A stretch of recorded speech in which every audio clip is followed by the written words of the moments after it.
want to take a few minutes here. One, I know our time is the most valuable thing we have, so thank you guys very much for allowing me to take some of your time, but really want to talk about optimizing ad campaigns for better quality leads going into 2025 as we're starting out the year. So with that, what I was hoping to cover on our agenda is to know where we're going. I think it's important to know where we've been, and considering it is the 13th of January, we've had the entire close to the year. So we're able to look back at some of the 2024 paid search trends. I'm going to share some of that data with you guys. So again, so we know from where we're coming so we can figure out where we're going. Once we look at that 2024 paid search trends, we're going to go into 2025 and talk about what are some ways we can really take advantage of some of the huge changes coming to the market for 2025 to help optimize and get better leads, including, but not limited to, value-centric measurement. Nerd comment there. Optimizing for AI overviews. If I walk through a room and don't get asked about AI, I have not walked through the room properly. And then Google Lens, something that we are going to be talking a lot about into 2025. With your permission, this is what we're going to cover today. Awesome, let's get to it. So again, I can't really know which way to go unless you kind of, know where you're coming from. So I love to start talking about 2024 paid search trends.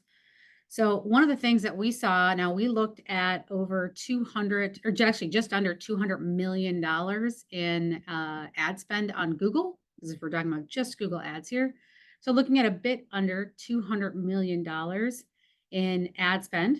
What we saw was a cost per conversion was sitting right around $71.96. Now conversion, as you can see here for us, we define that as a phone call, a form fill, a chat, an online booking, a text, a real communication with a customer, not a click to your website, sat on page, right? A real actual opportunity or swing at the plate with a customer. What we did see is this is up about 19% from 2023. So in 2023, it was $11.79 cost per conversion, less than what we saw in 2024. Interestingly enough, that 19% remained relatively consistent throughout the year. So I believe, not the last webinar, but the one before that, we were looking at the first 3 quarters of 2024, and it was right around that 19%. So at least it's remained relatively consistent. That said, I do think it's really important, and I don't think we talk about this enough, is how that breaks down between branded search and non-branded search. So in 2024, we saw a branded search lead was about $21.33, whereas a trade search, so non-branded, things like plumber near me, heating company, best heat pump, right? Heat pump broken, repair heat, all those kind of things. Those go in that non-branded trade searches. And that was about $81.21 in 2024. Now that is just for that swing at the plate in this case. So again, in 2024, when we're talking conversions, we're talking about a swing at the plate, a phone call, a form fill, a chat, a schedule online, those kind of things. Any questions on that? What's an example of a branded search? Great question. A branded search example would be someone using your trade name. So Ireland Heating and Plumbing, right? We work with a company here in the Twin Cities called Bonfie Plumbing Company. So people who knew of your brand already and did a search with your name in it. Are you doing any thin slicing on those conversions to measure on the non-branded net new versus repeat customers in any form or fashion? No, we didn't, but that's a really good one. And I'm writing that down. I think we might have figured out what our next webinar is, assuming that pen works. Net new versus existing. Can I ask you a question? How far back would you consider a customer still existing? I have a theory, but I'd like to hear yours. Well, it depends perhaps on the business unit or trade.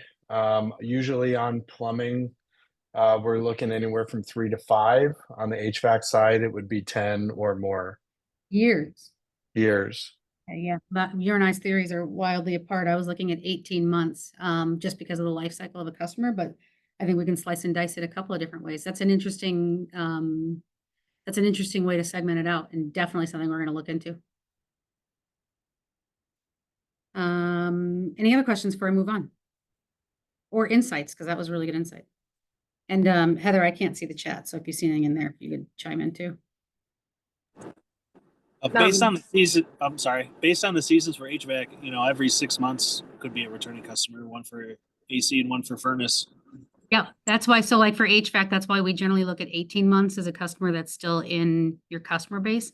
The 3 to 5 is interesting years because I think that's thinking about service. But I think I didn't see who brought that up, but I love the idea. I think what's interesting about that concept is the ability to say, why are they searching HVAC near me as opposed to contractor name? And then was there other, because you can really, and I'm nerding here for a minute, but you can really start to look at like view through conversions of they saw a brand message and click. So that's very interesting. And then we can break it into those buckets too, like what happens at those tiers.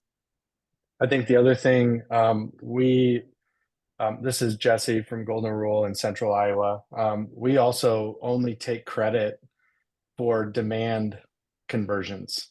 So if someone is clicking our pay-per-click lead, their existing customer, perhaps in our loyalty program, whatever, and they're inquiring about their seasonal system check, we don't take credit for those leads. So if you isolate demand, I think you get a lot more healthy, realistic picture of lead gen than you do if people are, that's why I love segmenting off your branded play, but you got to look at the type of inquiry also, I think, to get a better picture of what you're really paying for.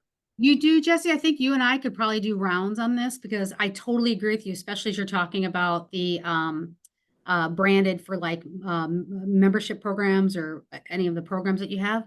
But you also have to wonder if you didn't show up when someone typed in HVAC company near me, brand recognition for sure is going to help you with that conversion rate. But if you didn't show, would they have moved on? That's where I take the lead.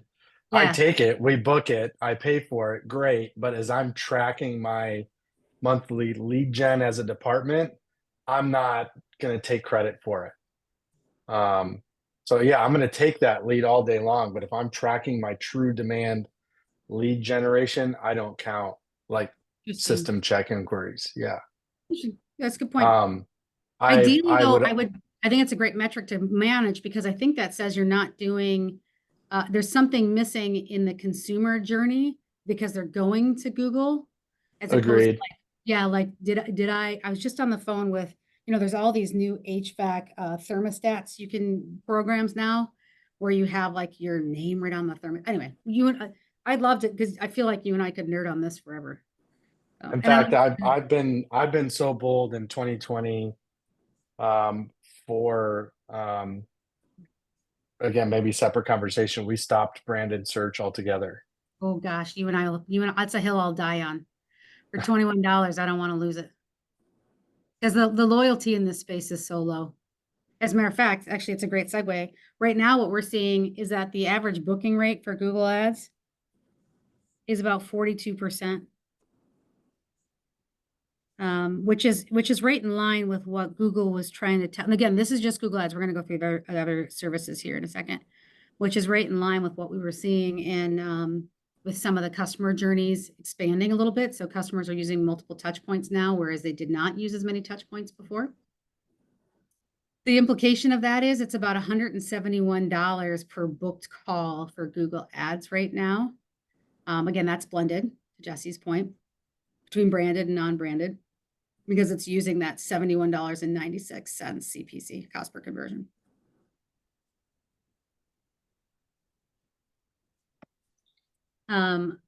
Looking at about 44 million in LSA spend, we can see that the cost per conversions on the local service ad side is now up to $60.60. It's really interesting since I've been working with LSA, how LSA has been creeping closer and closer to almost parity with Google Ads cost per leads. It's still less expensive. And I think there's some interesting conversion information there, but that's a 23% lift compared to where it was. Oops, it shouldn't say up $49. It should say up from, it was $49.33. Sorry, typo there. It was $49.33 in 2023. So it's up 23%. Now, digging into that more to beat Jesse to the question, because it's a good one, Jesse.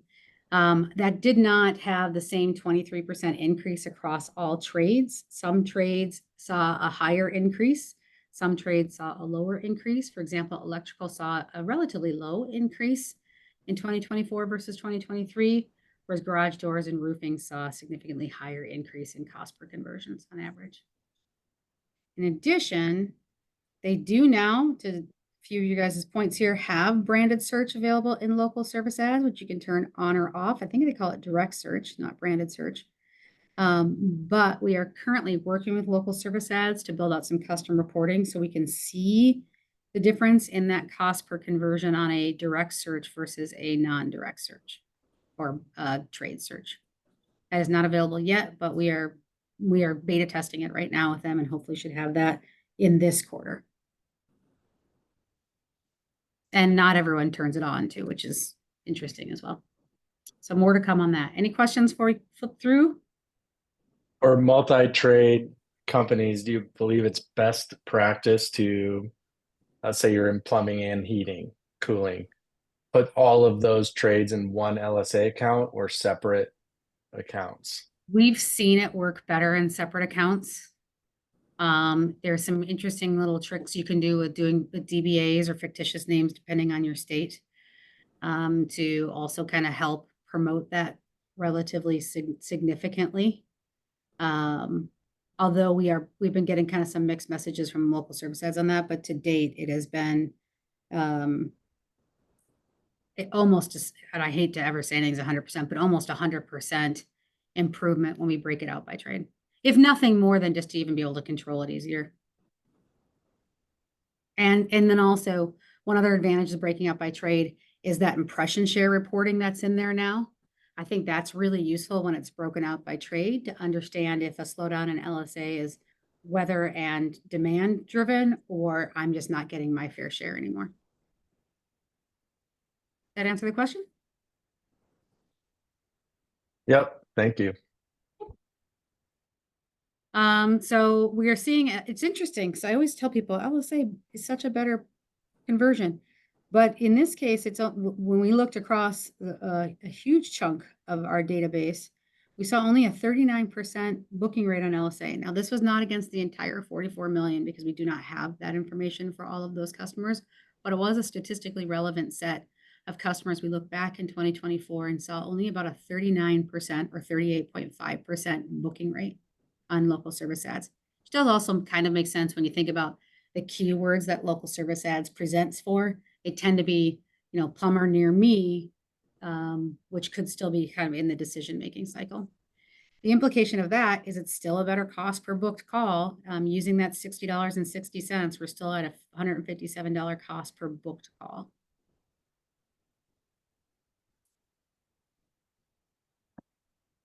Moving right along, Microsoft ads. You know me, I love to talk about my Microsoft, formerly known as Bing, or still known as Bing, depending on which way you come at it from.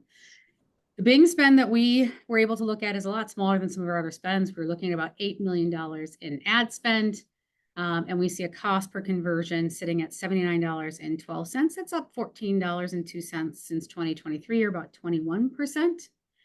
To break this down into branded versus non-branded, $18.43 on the branded side, or your names, and $85.50 on the trade search / non-branded side.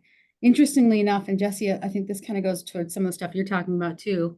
What we did see with Bing is that it had one of the highest average tickets, which I'll get to here in a second. So let's just get to it actually. They had a 48% booking rate. So of all of the different things that we were looking at, including Amazon, Reddit, very small amount of Reddit in 2024 that we were able to look at, but Amazon, Reddit, Google, local service ads, Meta, Bing seemed to have one of the best booking rates, and so $164 cost per book lead, which is a little bit higher than LSA, if I remember correctly, a little bit lower than Google, but it was the largest average ticket across all of those providers. So again, comparing Bing to Amazon, Reddit, Google Ads, local service ads, and Meta, Bing had the largest average ticket. it was actually on par with, just slightly, organic leads was higher. So if an organic lead came in, that had a higher average ticket, but it was just about on par with referrals to your site. So it's pretty interesting little tidbit there. So if you're not using Bing or Microsoft, highly recommend. Any questions or concerns on that? All right, so that was a little bit about where we were. So now where are we going? Katie, you just got done telling me costs are going up, even though there's some bright insights in there and some really great things that were suggested that we dig into. What else should we be looking at to help improve our search in 2025? And I think for anyone who's ever spent any time talking with me in the last like 3 months, the top thing I'm going to talk about is value-centric measurement. As the ecosystem is changing and evolving, we're losing third-party cookies, right? That's going to, I mean, in some cases, it's completely gone. Google was supposed to have it removed in July of last year.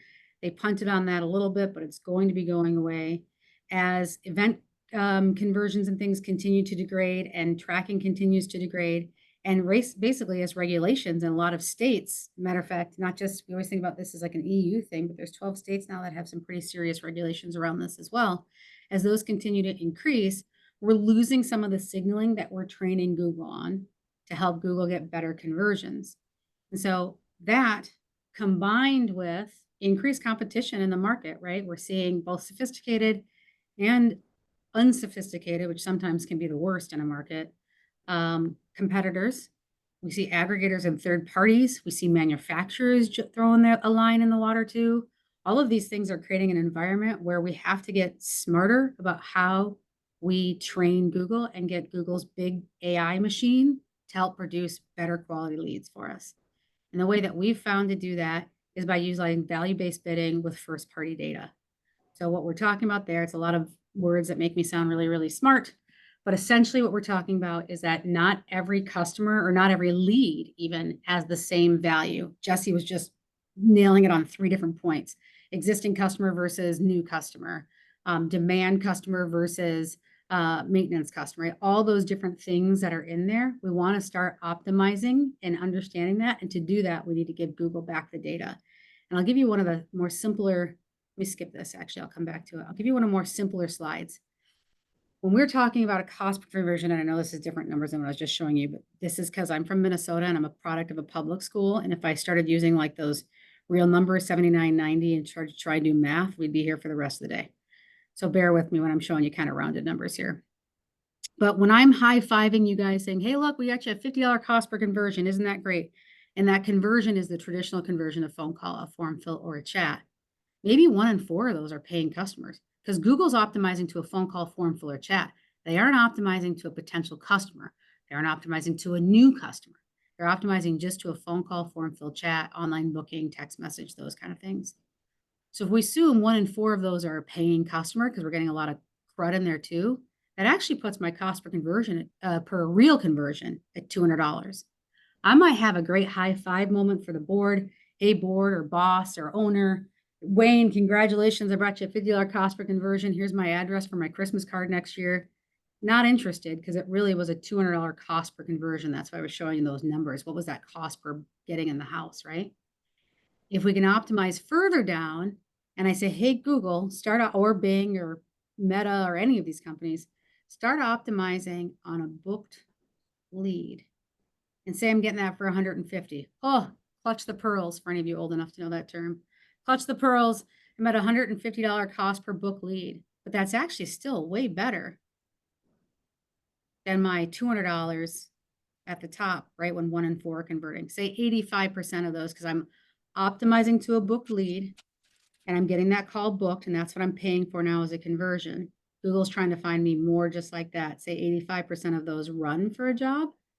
That means I'm at $176. So even though the number, 150 versus 50 sounds worse, what it's actually resulting for in your business is significantly better. $176 for a run job versus 200. Everyone following this Katie math here? I have to take my shoes off to count past 10. Nope, we're all good. Now, if I can optimize towards the run job, I might be getting that for $165. So even though you're going back to your board, or I'm going to Wayne in our meeting next week and saying, hey, Wayne, we're now getting you a lead at 165, a booked run job for 165. That's still way better than, even though it's less sexy than saying I got your conversion at $50. That makes sense? The only way to do this is by providing Google back information, or Bing or Meta or Reddit or Amazon. You've got to get that first party data back in.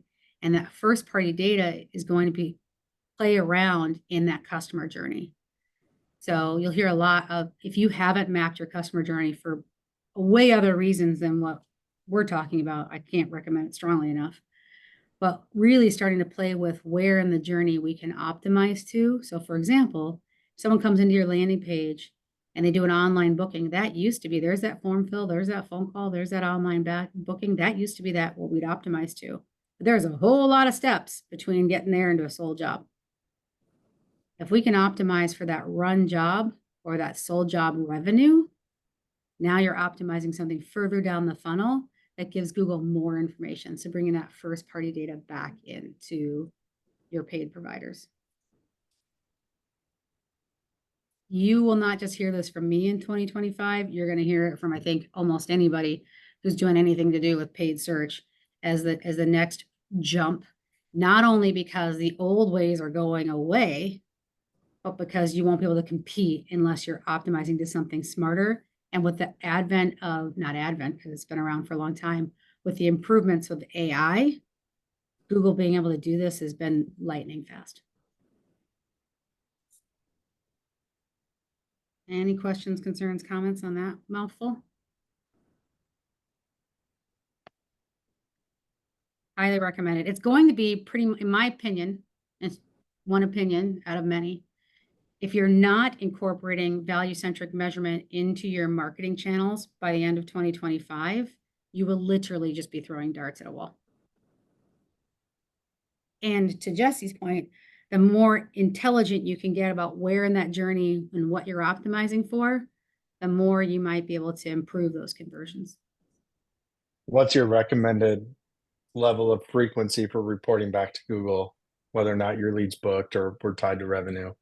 We built an integration with Google and many of the providers, so ServiceTout and House Call Pro, Sarah, Field Edge, all those. So we're doing it during the day, every hour on the hour. But you don't need to do it that often. And like, for example, we were doing it every hour on the hour, and then we're like, why are we doing this at night? There's barely any conversions that come in. So we stopped doing it in the evening. But it's, and I think this is going to be a terrible statement and probably sound like a cop out. I think there's a lot to be learned about the time frames and where you optimize to. I personally have never found optimizing to the actual revenue on a job has been helpful, because there's so many different things that happen between that. So we play around in the customer journey, and you might find it different for different times of year. Someone was asking earlier about HVAC seasonality. What you're going to optimize to in July might be wildly different than what you should be optimizing to in September. So terrible answer, because it was a non-answer. I get it.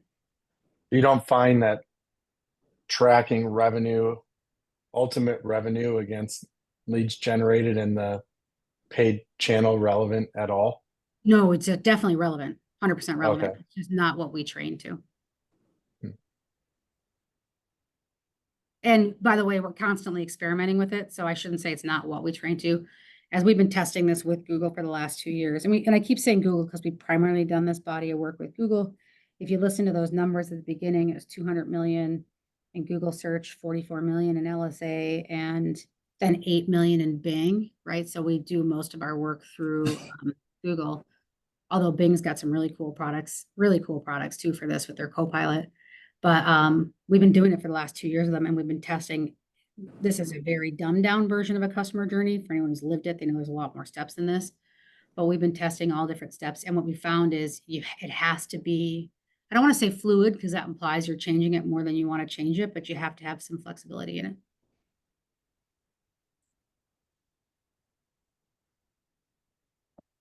Any other questions before we move on to AI overviews?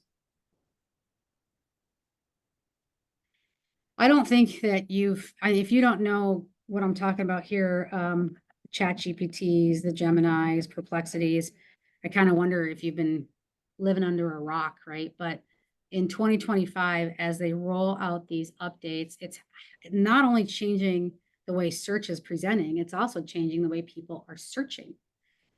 And search really has to expand beyond that search box now. People are using their voice to search, right? They're using cameras to search. We're going to talk about that in a second. The evolution of search behavior has opened up huge opportunities. I really feel like this 2025 and optimizing to AI overviews, which I'm going to show you guys here in a second, is a huge opportunity to really take some ground from people that aren't staying up on this. So this to me, if nothing else, value-centric measurement, AI overviews, these two things are real opportunities to take major ground in 2025. I'm really, really excited about it. So for example, here, let me just show you, let's get to it. So the AI overviews, for anyone who doesn't know, are rolling out more and more within Google, Microsoft, and some new search engines that are starting to present themselves. If no one's ever seen what an AI overview looks like, this is the Chat GPT here. This is one called Perplexity. I think you guys have all seen Gemini with the AI overview. It's rolled out with ads in it on Google. It's rolled out with ads in it on phone, but only to about 15% of searches. And most of those searches center around shopping experiences, which we'll go through here in a second. But Google has announced that ads in AI overviews are rolling out for mobile users in the United States, and it's rolling out first with retail.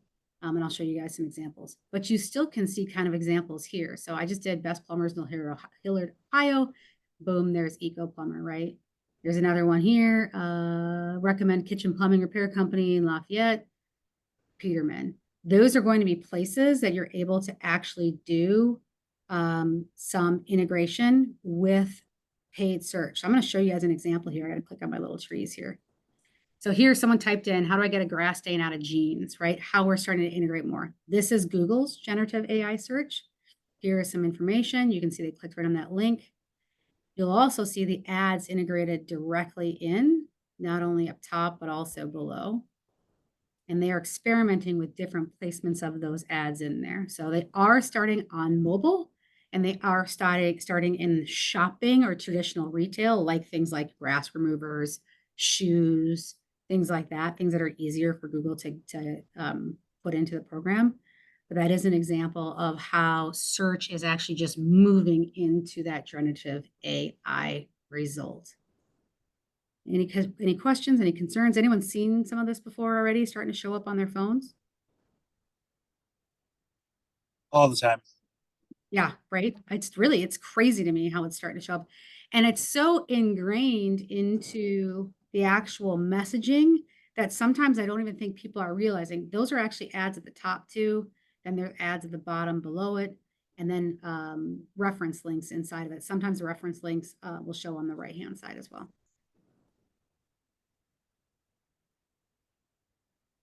Awesome.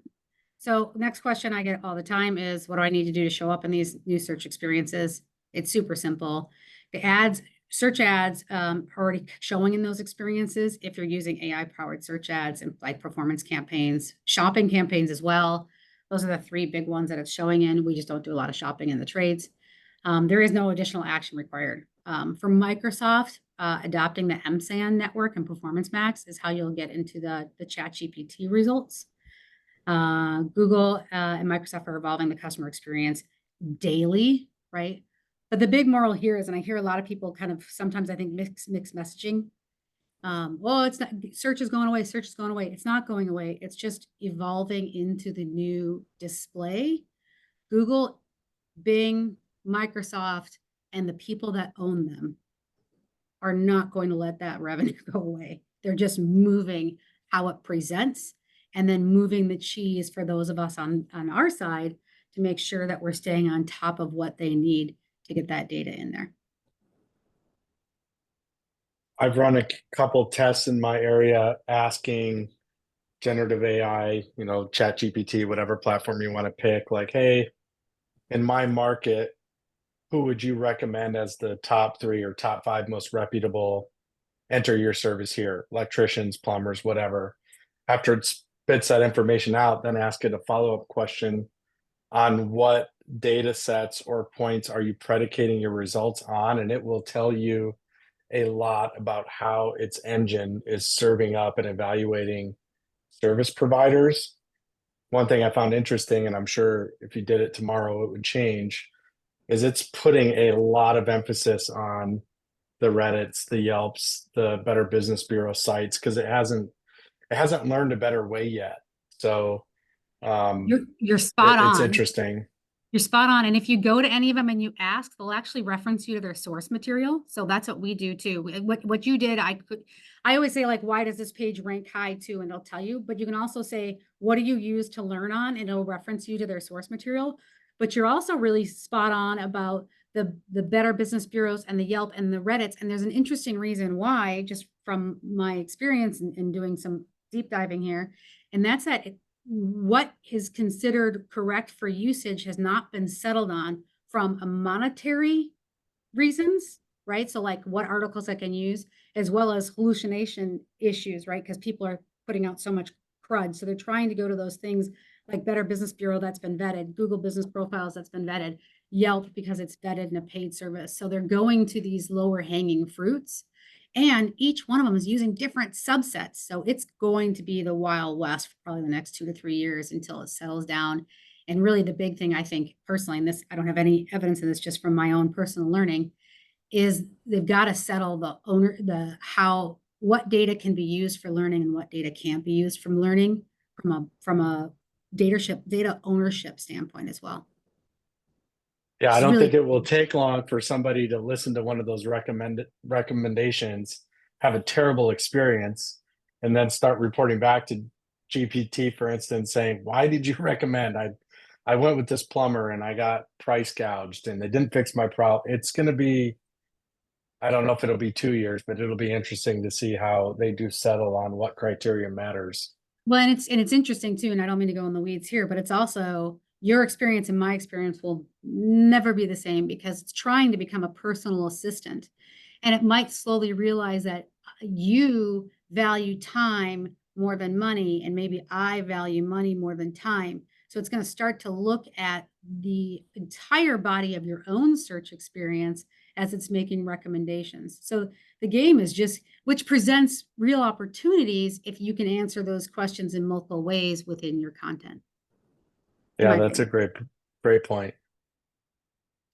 Moving on, because I know we're really late on time here. I was trying to get this to 45 minutes. I'm going to go through this a little bit faster, but if anybody hasn't used Google Lens, I would ask you to take some time today. It's really fun, if nothing else, but this is becoming a really huge component of Google and is aligning right into the generative AI or the Gen AI search.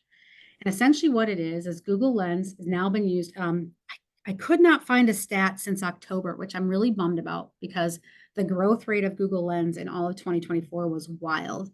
So in October, they said last month there was nearly 20 billion searches on Google Lens. But I'm telling you guys, like it was wildly ramping up. So I got to believe it's significantly higher than 20 billion now, although I could not find a stat to say that. So I will stick with the stat that I have, which is 20 billion visual searches a month on Google. So Google is continuing to develop and integrate Google Lens into all of their product sets. I cannot recommend it enough. For anyone who doesn't know what Google Lens is, you simply can point your camera or your search camera at something and ask it a question. I'm going to show you guys here. Boop. So you might be like, hey, what are those clouds? In this case, they have a camera open and they're asking it with their voice. What kind of clouds are these? And then the generative AI comes up. Those are mid-level clouds. They're white and gray patchy. Not like so easy. I was in Japan last year and I used the Lens to translate everything into English in real. It was wild how well it works. You can also find helpful content like about this image. I don't know if you guys have seen this, but I'm a huge fan. What is that, a UFO? When you pull that up, so someone sent him that picture. He pulled that up, pops it into the Google Lens search, pulls the screenshot right in. Bam, that's what he's looking for. And then there's about this image on the top right. I don't know if you saw it because it went really quickly.